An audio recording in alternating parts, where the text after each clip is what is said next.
Have you ever wondered how resilient humanity truly is? What happens when we're thrown into the abyss, against all odds, in a place where life itself seems like an affront?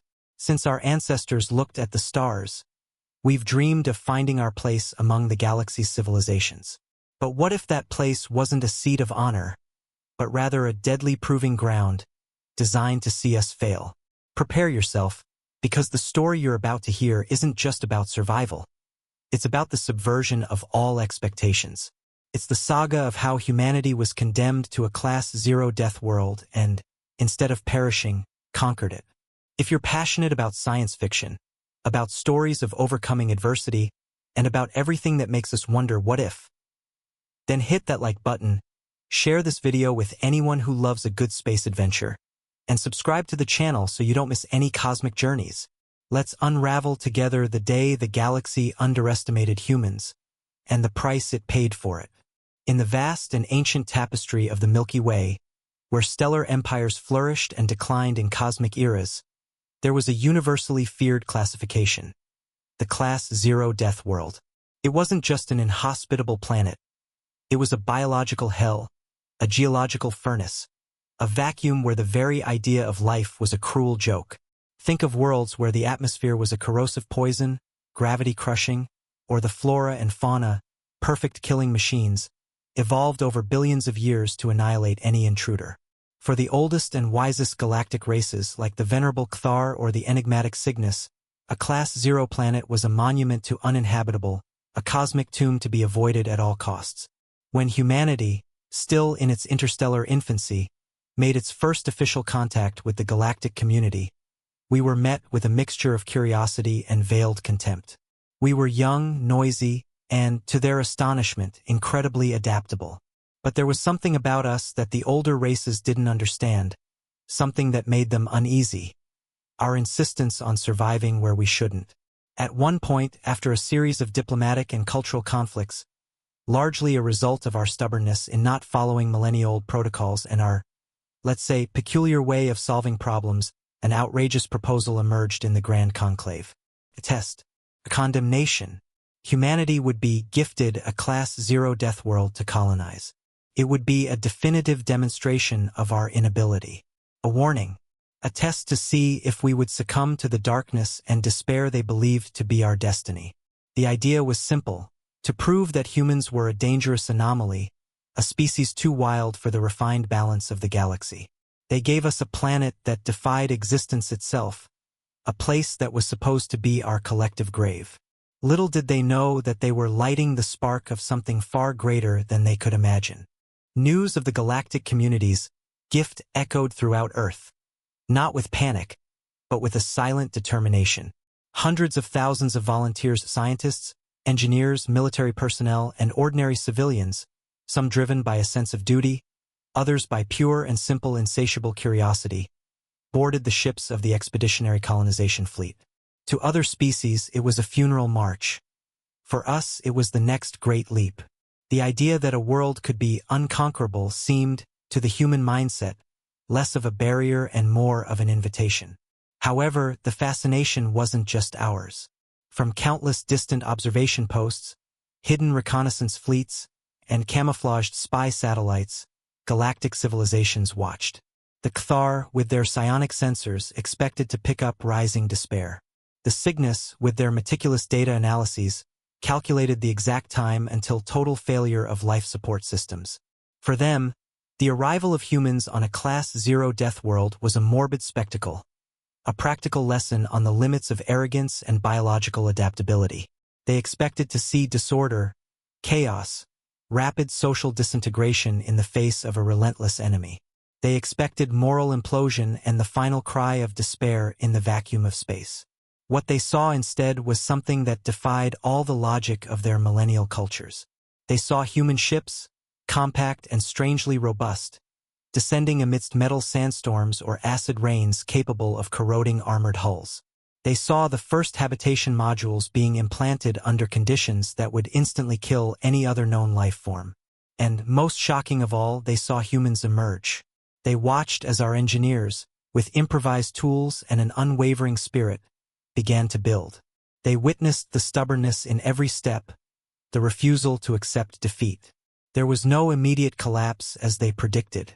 Instead, there was an almost childlike curiosity on the part of the aliens, a growing incomprehension. How could these fragile beings, with soft skin and obstinate hope, not only endure but attempt to defy a planet that was, by definition, their own annihilation? The seed of doubt had been planted in the minds of the observing races, a prelude to what was to come. The planet named by the aliens as Xylos 7, but which humans soon dubbed aberrations, was not merely inhospitable. It seemed to have been designed by a sadistic cosmic mind. Gravity 1.8 g was a constant force that made every step a trial, crushing muscles and testing the integrity of structures. The atmosphere, a mixture of reactive gases and abrasive particles, demanded complex filtration systems and constant pressurization, making breathable air a luxury commodity. But these were the basic challenges. The true face of aberrations revealed itself in its ecosystem. The flora was predatory, with plants that twisted and closed around any source of heat or movement, injecting neurotoxins or corrosive acids. The fauna was a living nightmare. There were the bone crushers, terrestrial creatures with armored carapaces and jaws capable of grinding solid rock. In the skies, the acid claws dominated, winged reptiles whose talons and excretions could melt metal. And in the depths of the caustic liquid oceans, bioluminescent monsters hunted with electromagnetic pulses, disabling any technology that approached. The first few months were a controlled carnage. Losses were inevitable and painful. Modules were breached, vehicles destroyed, exploration teams vanished amidst electrical storms, or were swallowed by acidic mud sinks. Alien observers recorded every failure, every death, validating their grim predictions. They watched the makeshift funerals, the sadness on human faces, expecting psychological collapse, surrender. But what they didn't foresee was the intrinsic resilience. For every setback, there was frantic analysis, hasty innovation. Every loss was a data point, every failure a lesson learned at the cost of lives. Scientists studied the lethal creatures, not to fear them, but to understand their weaknesses. Engineers adapted materials, created improvised energy shields and containment nets that barely kept up. Despair gave way to determination, becoming increasingly sharp. What for the aliens was the end, for humans was just the warm-up.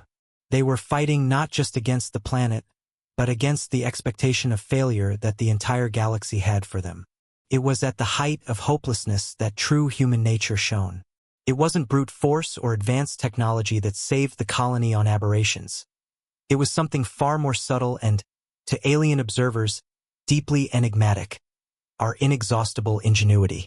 While other species would have bowed to the immutable laws of a death world, humans simply rewrote them.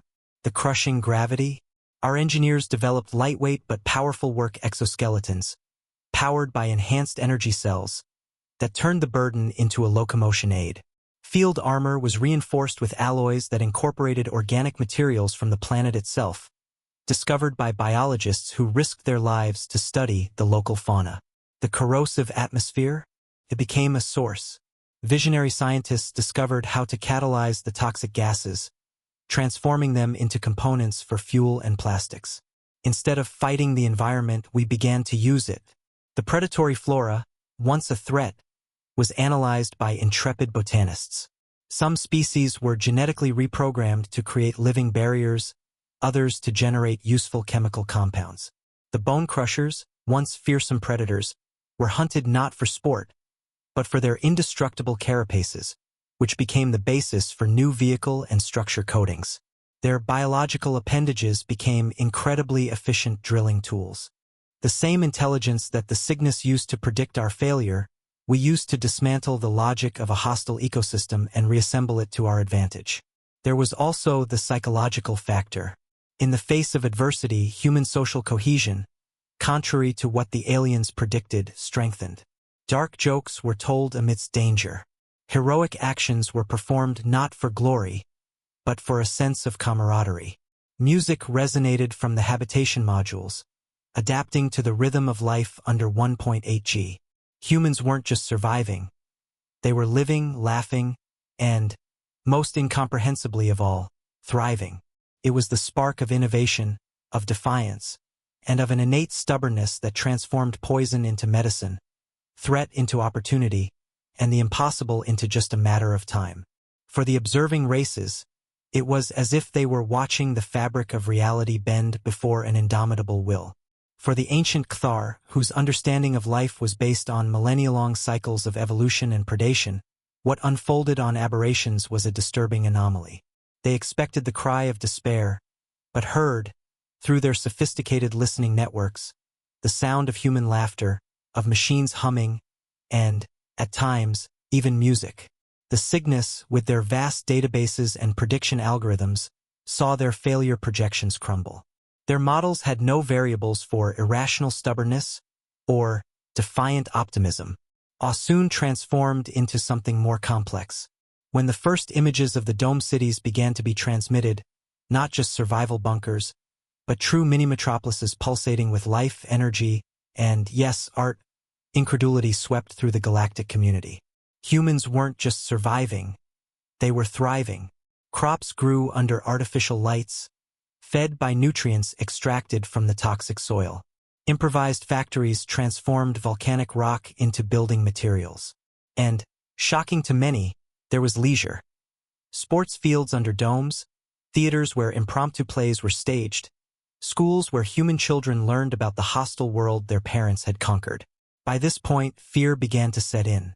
Not the fear that humans would be annihilated, but the fear of what this capacity for overcoming adversity meant. If a species could transform a Class 0 death world into a viable colony, what limits would it recognize? The Cthar began to wonder if they had made a fatal strategic error in underestimating us. The Cygnus reevaluated their first contact protocols, adding new anomalies to their studies of the human psyche. Secret reports circulated among galactic councils, describing humans as a force of nature, an unpredictable variable that ignored the rules of the cosmos. Some leaders clamored for intervention to correct the mistake before humanity became a threat. Others, wiser, saw the potential, but all agreed on one thing: the galaxy had severely underestimated humanity. The condemnation had transformed into an unexpected demonstration of power, and what they expected to be our end was, in fact, just our beginning. Years turned into decades. What was once known as aberrations, the Class 0 death world, now boasted a new name, given by the humans themselves: Fortress Epsilon. It wasn't a lush paradise like home Earth, but it was undeniably habitable.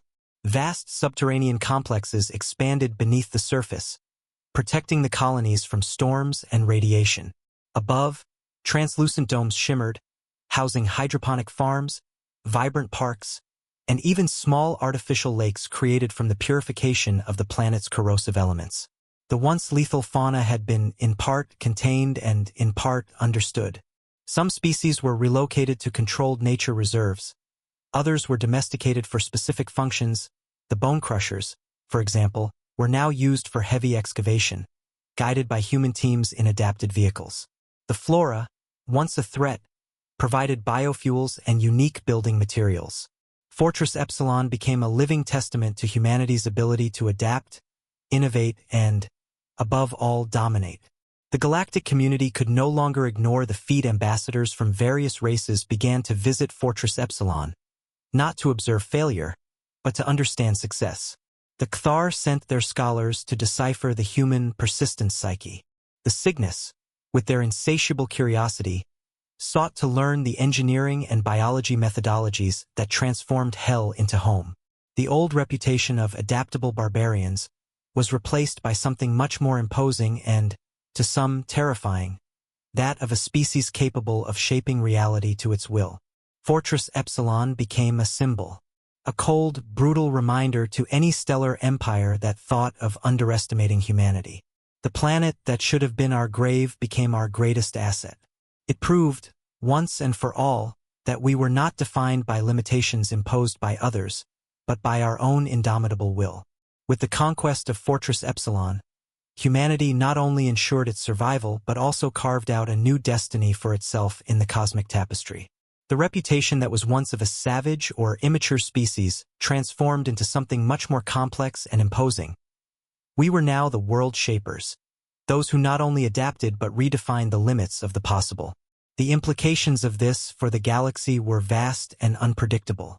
Other civilizations, previously trapped in their own dogmas about what a planet could be, began to look at their own inhospitable worlds with new eyes. The technology developed on Fortress Epsilon, the extreme terraforming methodologies, the innovative approaches to biology and engineering, became objects of intense study and, for some species, deep admiration. There was a clamor for cooperation, for access to human knowledge, something unthinkable before the rise of Epsilon. But there was also concern. A species so adaptable and unpredictable could be a formidable ally, but also a disruptive force. What other impossibles would humanity attempt? Our methods, often seen as chaotic or risky by galactic standards, were now recognized as the key to unlocking secrets that millennia-old empires never dared to touch. The human presence in the galaxy ceased to be a small footnote and became a central chapter, a catalyst for change. The future, therefore, was one of limitless possibilities. Humanity, which was sent to fail on a Class 0 death world, not only survived but flourished, proving that our true strength lies not in advanced technology, but in the resilience of spirit, the stubbornness of innovation, and the inextinguishable flame of hope. The universe is vast and full of dangers, but humanity has shown that it is ready to face any of them, no matter how brutal or uninhabitable it seems. For, as we learned on Fortress Epsilon, for humans, the impossible is just an invitation to the next great challenge. The story of Fortress Epsilon is not just the saga of a conquered planet, but a resounding echo of the indomitable human will. We were thrown into the abyss, underestimated and condemned to perish, but we responded with ingenuity, resilience, and a unique ability to transform despair into triumph. This is the essence of humanity. F*CK. We are not just survivors. We are trailblazers. We are the species that refuses to accept the universe's no as a final answer. What does this journey teach us?